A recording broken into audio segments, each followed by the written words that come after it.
Pessoal, quem de vocês puderam acompanhar a rede de jovens que nós fizemos no sábado passado? Foi online. Alguém aqui acompanhou? Quantos não acompanharam? Levanta a mão. Quem não acompanhou a rede de jovens do sábado passado? Isso. Então, veja o seguinte. Nós iniciamos uma série de mensagens, né? Uma série de estudos sobre a identidade do cristão, sobre identidade cristã. E o tema do sábado passado foi: quem sou eu? Nós iniciamos esse tema e hoje eu pretendo dar continuidade a esse tema: quem sou eu? Mas, antes de dar continuidade, pessoal, eu queria, então, recapitular alguns pontos importantes que a gente trouxe no primeiro estudo, nesse primeiro estudo que foi feito no sábado passado. Eu acho importante para que vocês hoje possam se situar melhor quando a gente entrar na continuidade desse assunto.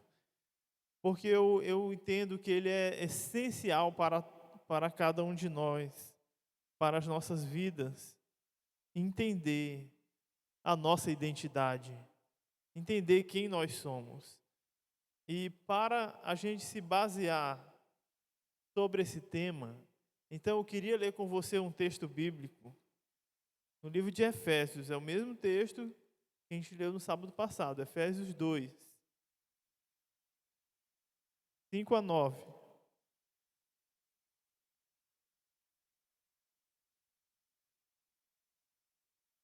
Efésios, a carta aos Efésios, capítulo 2, versículos de 5 a 9.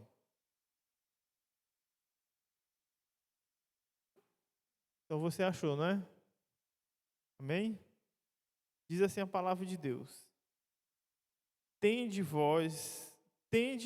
em vós mesmo, tende em vós o mesmo sentimento que houve também em Cristo Jesus. Pois ele, subsistindo em forma de Deus, não julgou. Filipenses 2:5. Eu falei Efésios? Meu irmão. Pois então vamos recomeçar. Filipenses 2, de 5 a 9, irmãos. Amém? Agora está certo, né? E Tiago Lima, pede para o Tiago ajeitar esse ruído aí, viu? Então vamos lá, irmãos. Filipenses 2, de 5 a 9. Vamos lá. Diz assim: tende em vós o mesmo sentimento que houve também em Cristo Jesus, pois ele, subsistindo em forma de Deus, não julgou como usurpação o ser igual a Deus. Antes, a si mesmo se esvaziou, assumindo a forma de servo, tornando-se em semelhança de homens, e reconhecido em figura humana. A si mesmo se humilhou, tornando-se obediente até a morte e morte de cruz. Pelo que também Deus o exaltou sobremaneira, e lhe deu o nome que está acima de todo nome. Amém, irmãos? Certo. Então, pessoal, quando a gente então vai falar sobre essa questão da identidade, sobre quem sou eu imagino que todos vocês, todos nós, já passamos por esse dilema. Mas quem eu sou de fato? Ou também, talvez você já pense assim, mas o que a Bíblia diz que eu sou? E existem pelo menos 3 dilemas em relação a essa questão da identidade. O primeiro dilema é a busca por ser quem os outros querem que eu seja. Muitas pessoas vivem baseadas nisso, a tentar ser aquilo que as pessoas querem que ela seja. O segundo dilema é a crise, é uma crise por buscar ser o que eu quero ser.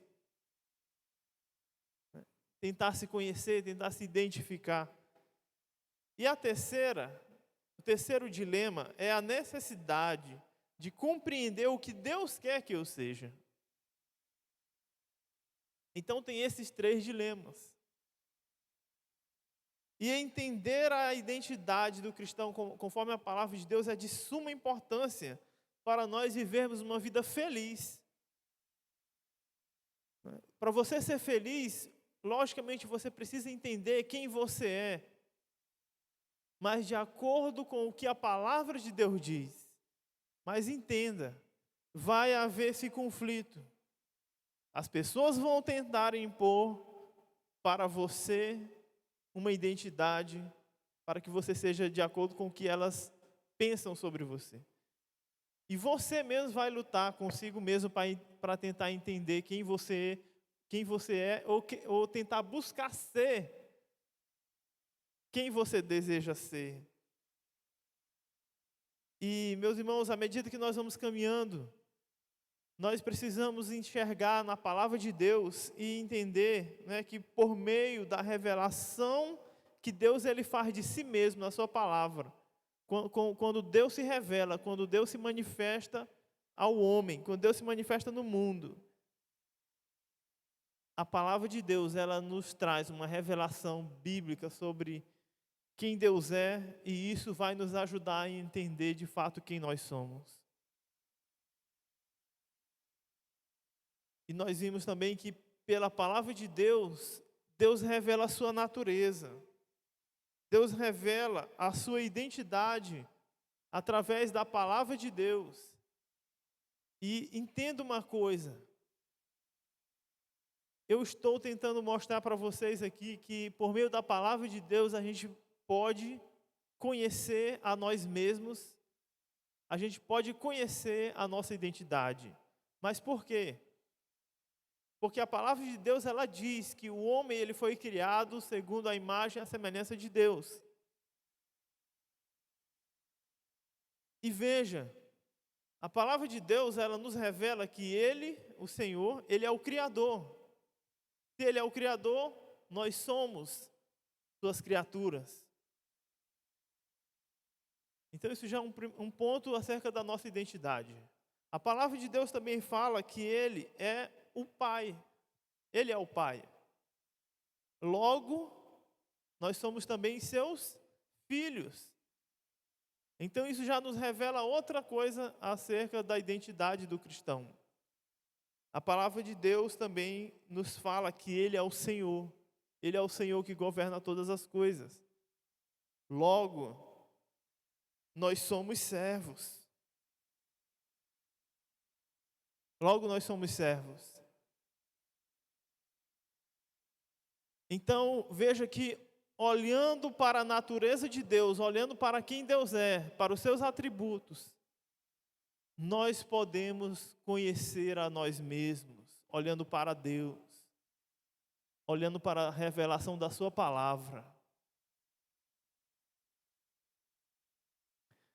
Mas ao mesmo tempo, meus irmãos, que existe essa revelação de Deus, existem também as acusações do diabo. Que é o diabo que ele tenta a todo momento colocar na cabeça do jovem: você não é filho de Deus. Você nunca foi filho de Deus. Você nunca foi criado por Deus. Você é fruto do pecado. Você nunca vai se tornar um servo de Deus. O diabo tenta colocar isso na mente das pessoas. Então, essas informações, né, essas mentiras malignas, elas geram na mente, né, e no coração de um jovem, seja ele de qual idade ou de qual circunstância for, gera na mente dúvidas, gera na mente incertezas, então ele fica inseguro em relação a ele próprio, em relação à sua identidade, ele fica inseguro E essa insegurança leva ele a muitas vezes a viver baseado naquilo que as pessoas pensam, naquilo que os outros desejam que ela seja. Leva a viver baseado na opinião das outras pessoas, ou então a própria pessoa quer muito ser alguém de uma determinada, com uma determinada natureza, mas ela nunca consegue encontrar, nunca consegue conhecer a si mesma. E então, meus irmãos, por meio da palavra de Deus, nós podemos conhecer a nossa identidade. E a palavra de Deus, ela mostra que Jesus, ele foi enviado a este mundo. Mas, veja uma coisa, conforme a gente leu nesse texto aqui, Jesus, ele, mesmo sabendo que era Deus, mesmo sabendo da sua natureza divina, ele aceitou vir a este mundo como um homem. Mas isso nos mostra muita coisa, nos mostra muita coisa. Por quê? Jesus aceitou vir para este mundo, vamos dizer assim, não foi uma imposição de Deus, não foi Deus dizendo, você tem que me obedecer, você vai para o mundo se tornar homem, e você vai sofrer. Jesus, Senhor, seja feita a tua vontade, eu não quero, mas o Senhor quer, então vai ser assim. Não. Jesus aceitou voluntariamente, de coração aberto mesmo, desejando fazer a vontade de Deus. E o versículo 5, quando ele inicia aqui, quando a gente leu em Filipenses 2,5, quando ele fala que para nós termos o mesmo sentimento que houve em Cristo Jesus, ele está falando sobre isso. Qual é esse sentimento? É justamente essa atitude voluntária, essa atitude disponível, né, disposta de fazer a vontade de Deus, de obedecer a um chamado de Deus. Ou seja, meus irmãos, Jesus aceitou a identidade que Deus colocou para ele.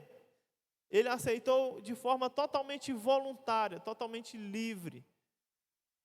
Ele desejou, vamos dizer assim, fazer a vontade do Pai. Aí ele veio a este mundo como homem. E meus irmãos, isso traz algumas implicações importantes para nós. Veja. Se Jesus aceitou voluntariamente tornar-se homem, abdicando de toda a sua glória, e se tornar um servo, então o Senhor está nos mostrando aqui, por meio da sua palavra, que nós devemos buscar o mesmo, fazer o mesmo. Porque o texto ele fala, tende vós o mesmo sentimento que havia em Cristo Jesus. Então tem uma pergunta-chave aqui para nós. Nós realmente estamos dispostos a assumir a identidade ou ser quem Deus deseja que você seja? Você realmente quer ser aquela pessoa que Deus deseja que você seja? A única maneira de você compreender a identidade, a sua identidade como cristão, é realmente tendo essa mesma atitude que houve em Cristo Jesus, ou seja, aceitar voluntariamente, de forma gratuita, sem nenhuma imposição, desejar querer ser aquilo que Deus deseja para a sua vida. Mas, meus irmãos, existe um ponto de partida aqui. Existe um ponto de partida. Onde começa? De que forma eu vou começar a entender a minha identidade como filho de Deus? Primeiramente, o ponto de partida, pessoal. Somente uma pessoa que, de fato, foi regenerada, uma pessoa que se tornou uma nova criatura, uma pessoa que teve um encontro real e pessoal com Jesus Cristo. Esse é o ponto de partida. O ponto de partida para você conhecer a si mesmo, conhecer o seu eu, começa na conversão. Aí vem mais um dilema, assim. Talvez não seja um dilema para a maioria dos irmãos. Mas eu queria perguntar, você tem convicção do momento em que a sua vida foi transformada pelo Evangelho? Você tem convicção do momento em que Deus lhe deu um novo coração? Em que Deus lhe deu uma nova mente? Porque o não cristão, o ímpio, ele não vai ter condições de conhecer a sua identidade por meio da palavra de Deus. Primeiramente, o Evangelho, o Salvador, não for revelado a ele. Se ele primeiramente não tiver tido um encontro real com Cristo. Então, veja como o problema é grande. E aí vocês mesmos podem observar isso. A razão de muitos jovens e muitas pessoas, mesmo na igreja, terem dificuldade de entender quem ela é e como ela deve viver como cristão.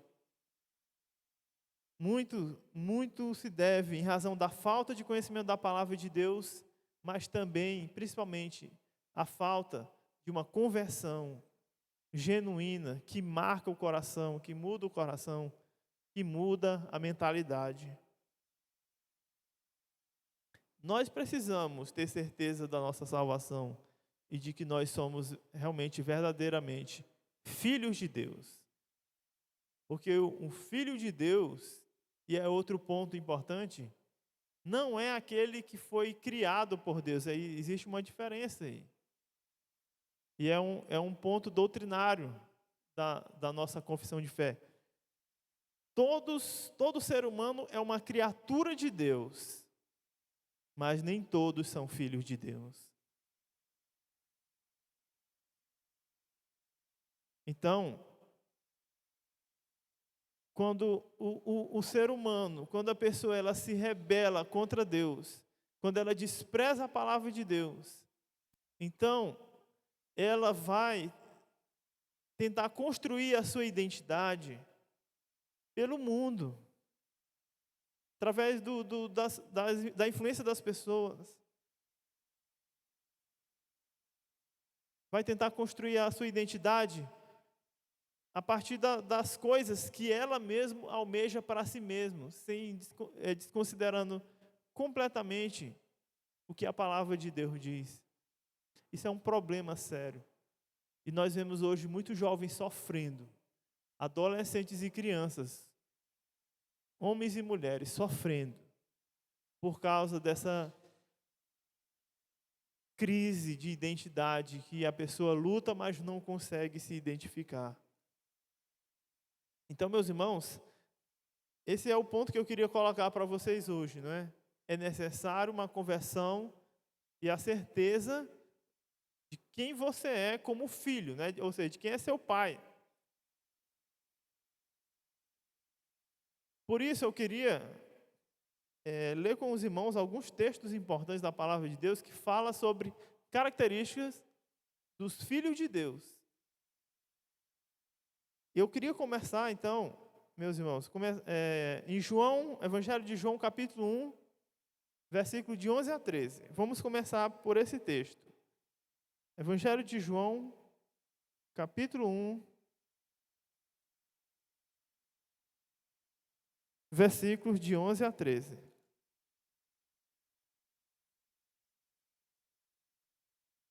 Amém? Diz assim a palavra de Deus.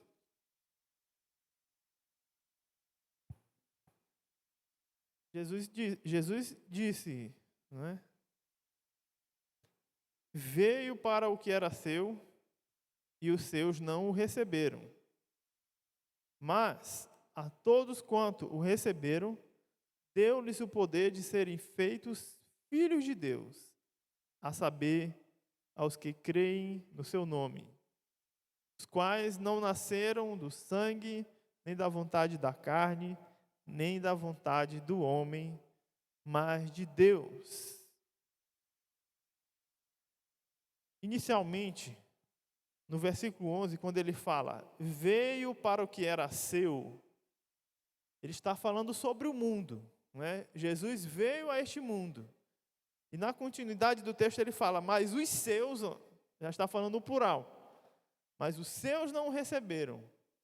Jesus veio a este mundo, mas os seus, ou seja, os seus conterrâneos, os judeus, não o receberam.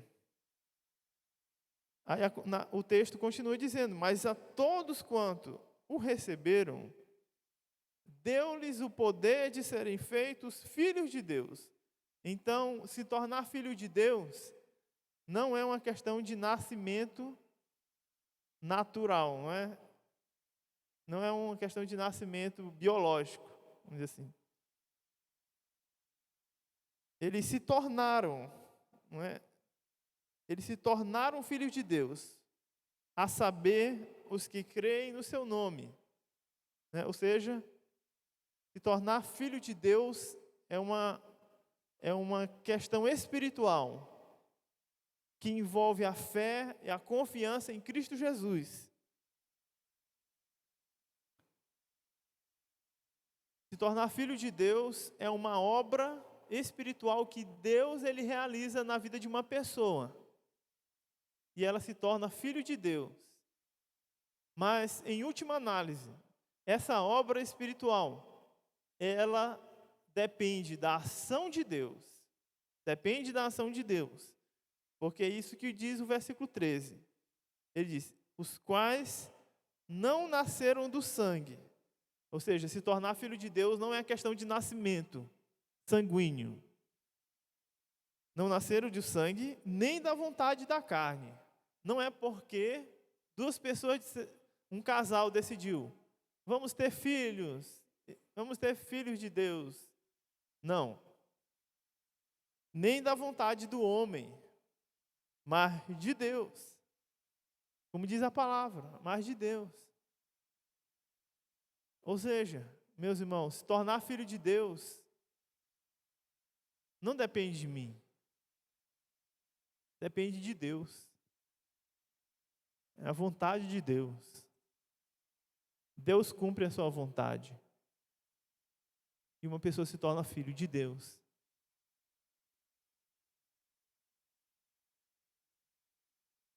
E a partir do momento que uma pessoa se torna filho de Deus, ele recebe um novo coração. Recebe um novo coração.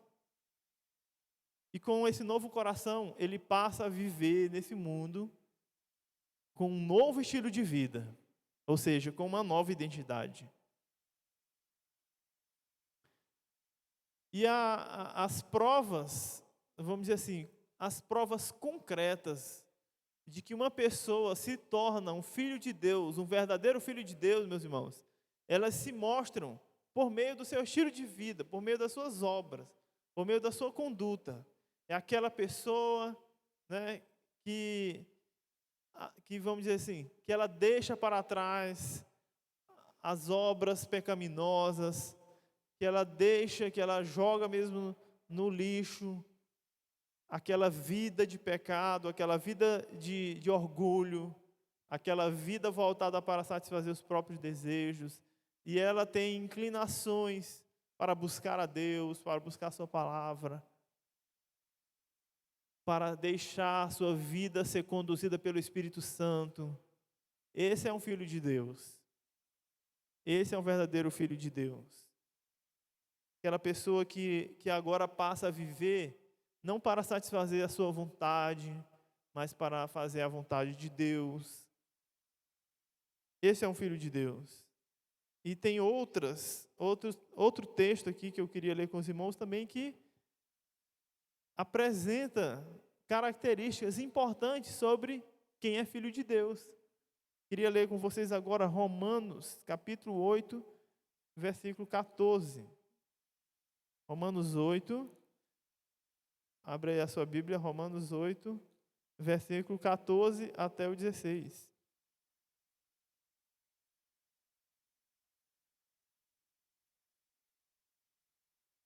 Romanos 8,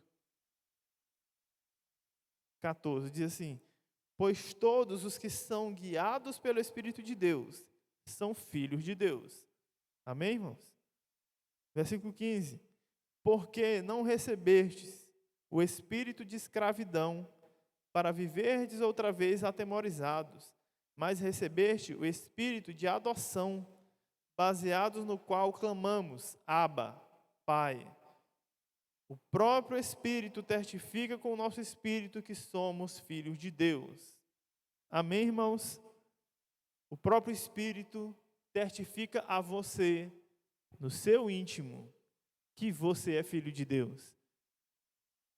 Ou seja, o Espírito Santo é que guia o Filho de Deus, não é? Ele é guiado pelo Espírito de Deus. E o Espírito Santo testifica no seu coração que você é filho de Deus. Isso não é uma questão de alguém, o que o texto está mostrando aqui. Não é alguém, não é uma pessoa que confirma para você que você é filho de Deus. Não é um pastor, não é um líder que vai confirmar isso para você. Olha, você é filho de Deus, tenha certeza disso, tenha certeza. Não se preocupe. Pode viver tranquilo que você é filho de Deus. Não é assim. É o próprio Espírito que testifica no seu íntimo, no seu espírito, que você é um filho de Deus.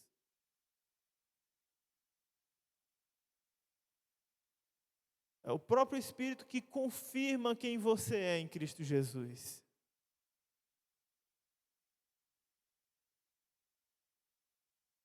Aí, o versículo 15, ele traz essa ideia aqui. Não recebeste espírito de escravidão para viver atemorizado. Isso é uma característica do Filho de Deus. Ele não vive atemorizado, com aquela dúvida na mente, assim, meu Deus, eu não sei se eu sou filho de Deus. Meu Deus, eu tenho medo de morrer hoje e ir para o inferno. Meu Deus, eu não sei se eu fizer isso, eu vou perder minha salvação. Isso é escravidão. Escravidão da dúvida. A pessoa vive o tempo todo em dúvida. Não tem confirmação do Espírito Santo de que ela é filho de Deus. Mas o Filho de Deus, ele não tem essa perturbação no seu interior. Ele não vive atemorizado, mas ele vive confiante, né, a ponto de clamar, como diz a palavra aqui, Abba, Pai. Ele tem certeza de que ele é filho de Deus, então ele chama Deus de Pai, de Paizinho. Ele clama, não é? Abba, Pai. Ele se relaciona com o Pai. Esse é um filho de Deus. E eu também queria ler com você 1 João, primeira carta de João, capítulo 3, versículo 1. 1 João, 1 João, capítulo 3.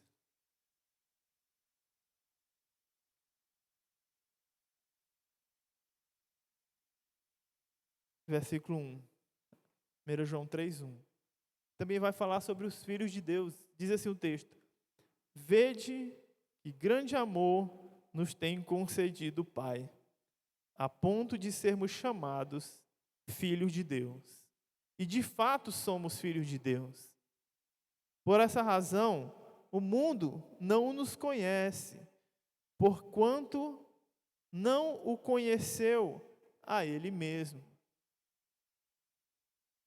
Os filhos de Deus, vamos dizer assim, eles têm vamos dizer, a afirmação do Pai, que são filhos, mas para o mundo, isso não tem muito significado, isso não tem valor. Como o texto diz assim, por essa razão o mundo não nos conhece. E o Filho de Deus, ele não precisa estar preocupado em ser reconhecido pelo mundo. Não precisa estar preocupado em agradar as pessoas. Não precisa estar preocupado vamos dizer assim, escandalizar ou viver de uma forma contrária a como o mundo vive. Porque o mundo não o conhece, o mundo não entende o que é ser um filho de Deus.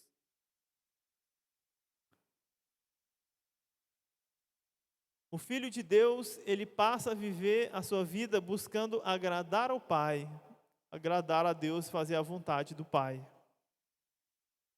Então, eu queria só fazer um exercício aqui com vocês, né? Já que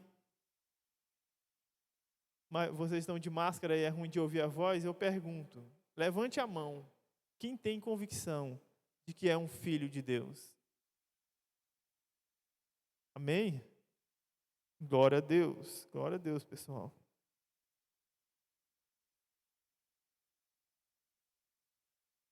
Então, uma vez que você tem convicção de que é filho de Deus, qual deve ser então a nossa identidade aqui nesse mundo? Que identidade nós devemos assumir ou nós devemos buscar para nossas vidas enquanto filho de Deus? Então é aí que entra o papel de Jesus e aquilo que ele fez. Lá em Filipenses capítulo 2, aí volte para lá, no versículo 7. Em Filipenses 2,7, nós vamos ver aqui que Cristo, ele se esvaziou, não é?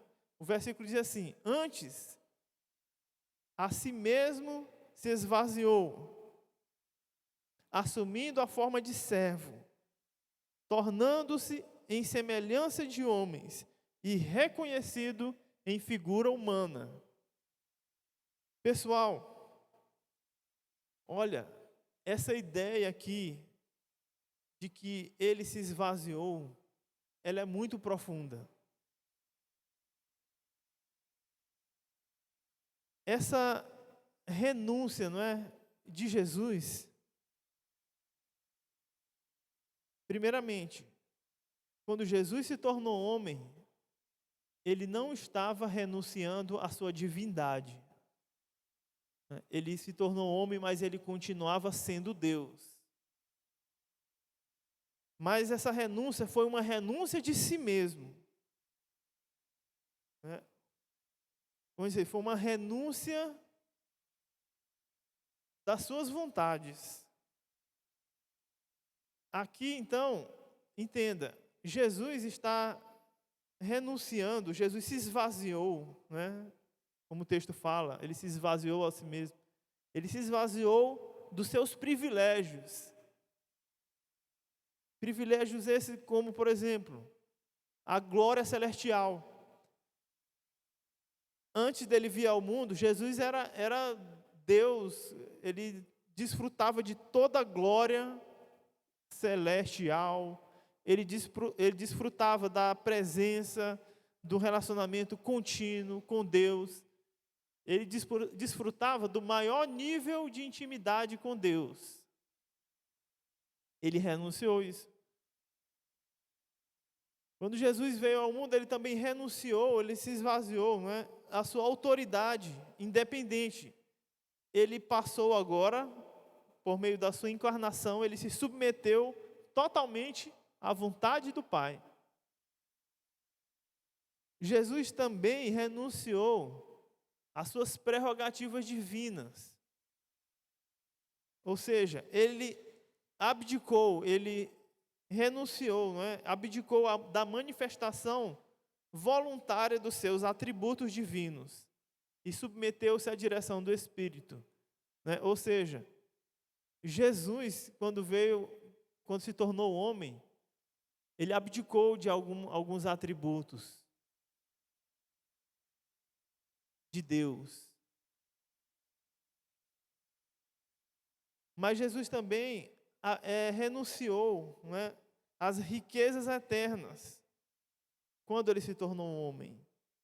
Enquanto vivia na terra, Jesus ele era pobre, ele era um homem simples, um homem, vamos dizer assim, das classes pobres. Jesus nasceu numa família pobre. Jesus nasceu numa manjedoura, não tinha nem plano de saúde, né?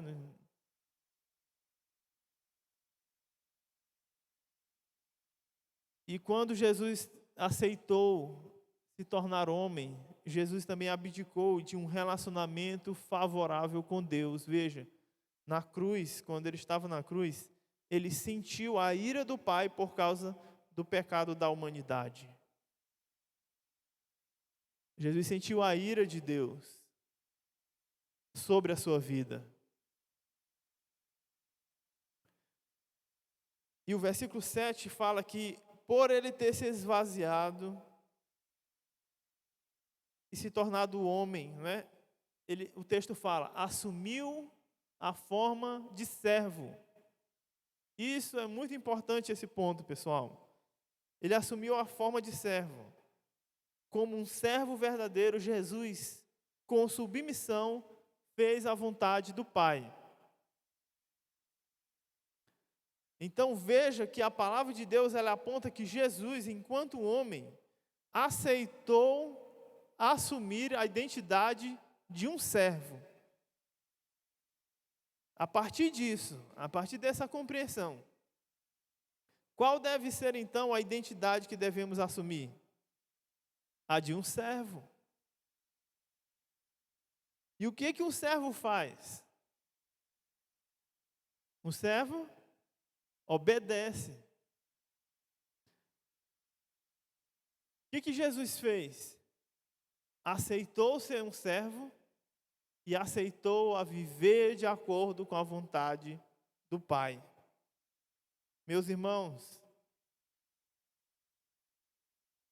muitas vezes o que nos atrapalha de conhecer a nossa identidade, de conhecer quem nós somos, é que nós, muitas vezes, não queremos viver como um servo.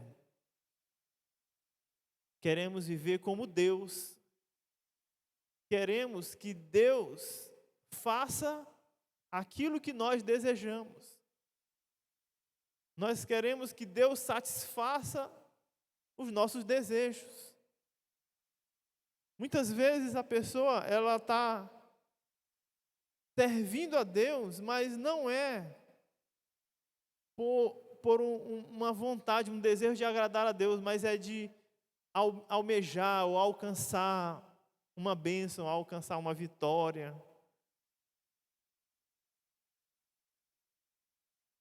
Isso é um problema.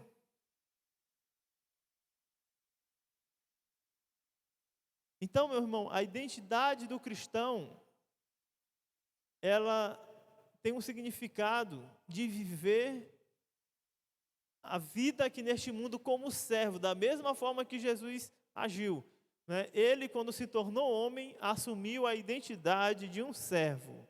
Amém? Ele assumiu a identidade de um servo. Ele obedeceu. E o versículo 8, né?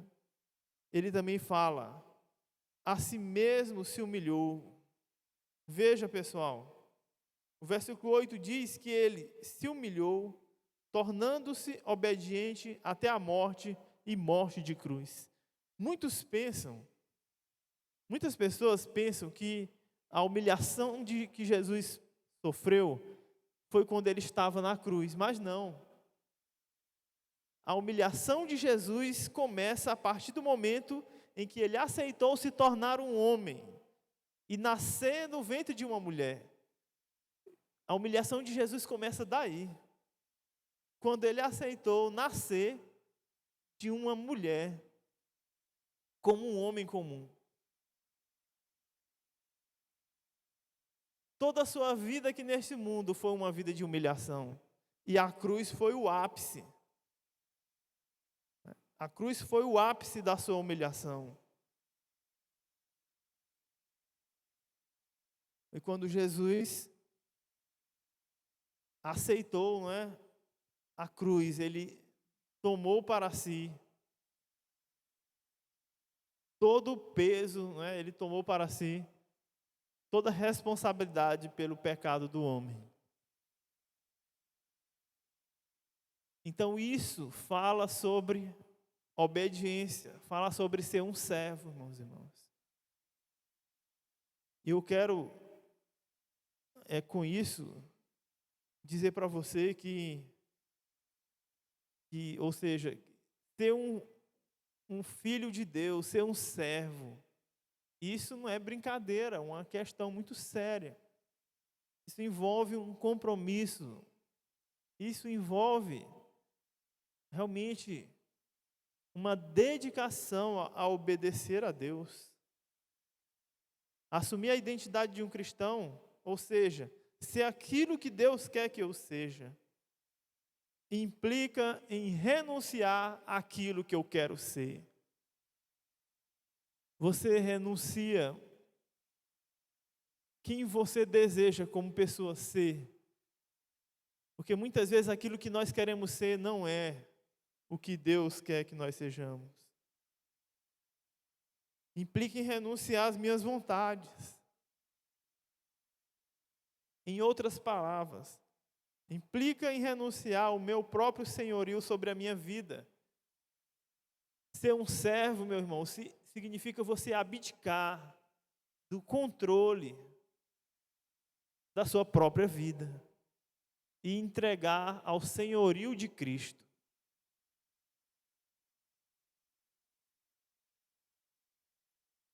Quando você decide entregar a sua vida ao senhorio de Cristo, então você está assumindo um compromisso de abdicar dos seus desejos,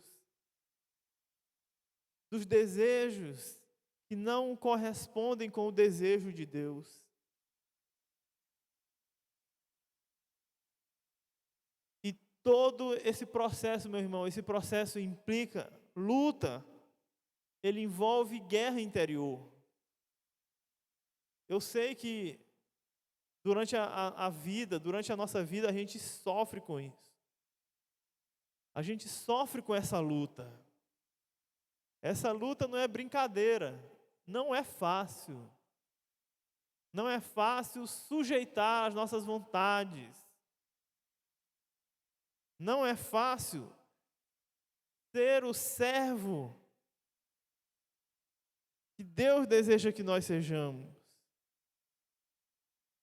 Não é fácil eu renunciar, ser quem eu desejo ser, para ser quem Deus quer que eu seja. E há uma luta nisso, né? E veja, o pecado, ele vai a todo momento tentar atrapalhar de você ser aquilo que Deus quer que você seja. O principal inimigo do Filho de Deus, do cristão, que gera confusão, que tenta atrapalhar o cristão a ser quem Deus quer que ele seja, é o pecado, irmãos. Pecado que atrapalha, o pecado que ofusca a identidade, o pecado que gera uma bagunça na mente da pessoa, que atrapalha ela de entender quem ela é por meio da palavra de Deus. E veja, meus irmãos, a luta é muito grande, ela é muito séria e é pesada. E sozinho você não vence. E veja também que Deus, o Pai, o próprio Pai, Deus, ele vai permitir você passar pelas mais diversas situações para moldar a sua identidade conforme a vontade dele.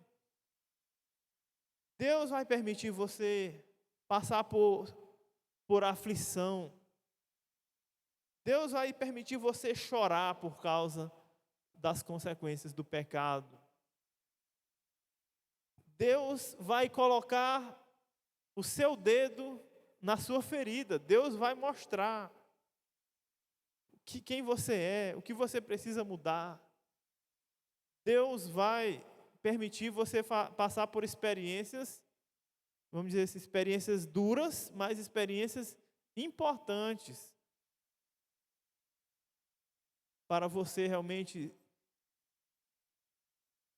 ser aquela pessoa que Deus deseja que você seja. Aí, às vezes, meus irmãos, às vezes surge aquela ideia, né? E isso é muito falado hoje em dia. Vida com Deus é só alegria, é tudo bacana, é só felicidade. Quando eu me tornei crente, né? As pessoas dizem assim, quando eu me tornei crente, a minha vida virou um mar de rosas. Está tudo bacana. Quando eu oro, Deus responde. Né? Quando eu fazer a vontade de Deus é maravilhoso. E isso não tem nada a ver com o verdadeiro evangelho.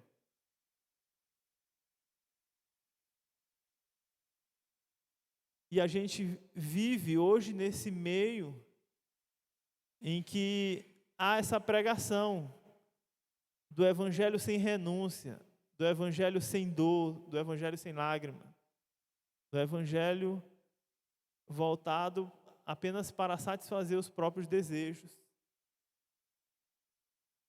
Enquanto que fazer a vontade de Deus está bem distante. Não é?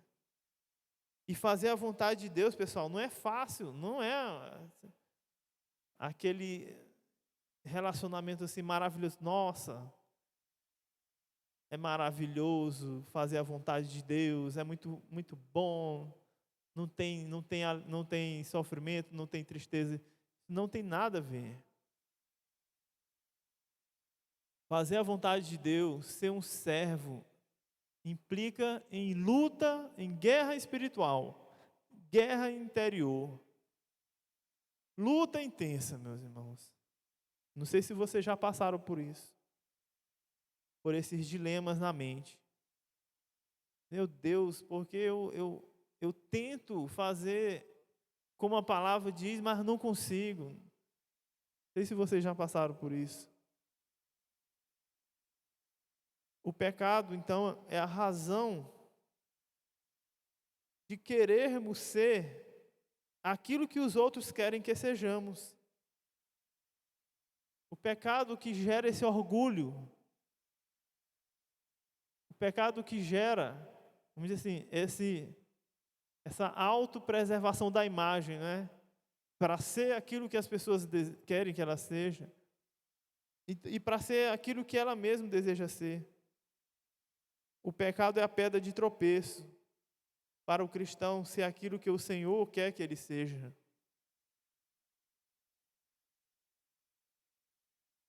Por isso, precisamos responder uma pergunta muito importante para lidar com o nosso pecado. Você está disposto a se humilhar perante o Senhor e reconhecer a sua total incapacidade de fazer a vontade de Deus por si próprio? Você consegue reconhecer que você não é capaz de fazer a vontade de Deus sem depender dele? Então, meus irmãos, para eu ser quem Deus quer que eu seja, para eu assumir essa identidade de cristão, precisa se humilhar da mesma forma como Jesus se humilhou. Precisa se humilhar, você precisa renunciar às vontades próprias e precisa aceitar a vontade de Deus. E lembre sempre, muitas e muitas vezes, O que o Espírito Santo falar para você sobre a vontade de Deus para a sua vida, e Ele fala por meio da sua palavra, não vai ser aquilo que você quer. Muito daquilo que Deus falar a você, sobre a vontade de Deus para você ser aquilo que Deus deseja que você seja, não será aquilo que você quer. Por isso, a gente só tem um caminho, é humilhar-se, renunciar e realmente ser um servo. O que o servo faz? Ele obedece. O problema da identidade hoje é justamente esse. As pessoas não querem renunciar aos seus desejos. A pessoa, vamos dizer assim, se conforma e vive com esse pensamento. Olha, eu sou assim, vou ser assim, e ponto final.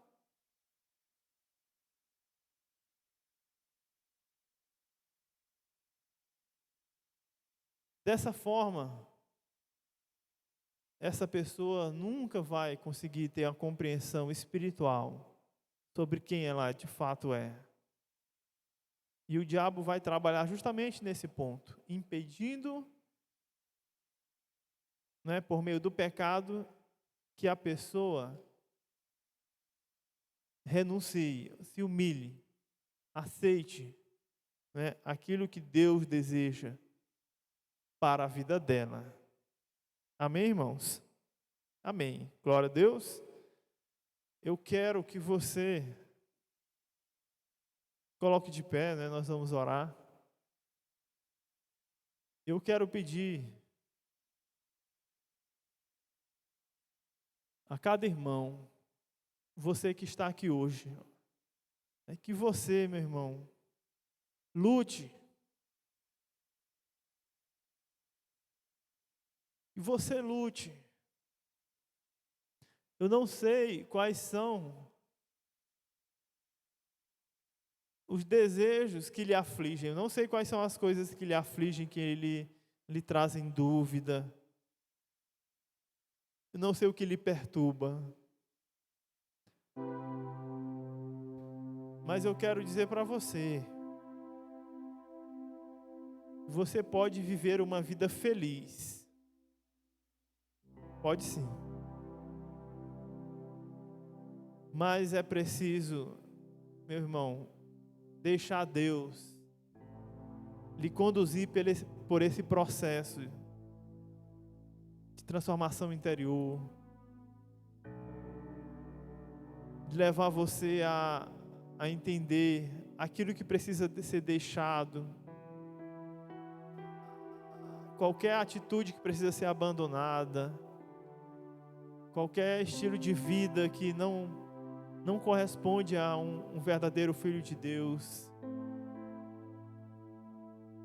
E as situações que Deus permitiu você passar por elas, para mudar o seu caráter, para aperfeiçoar a sua vida, que você aceite.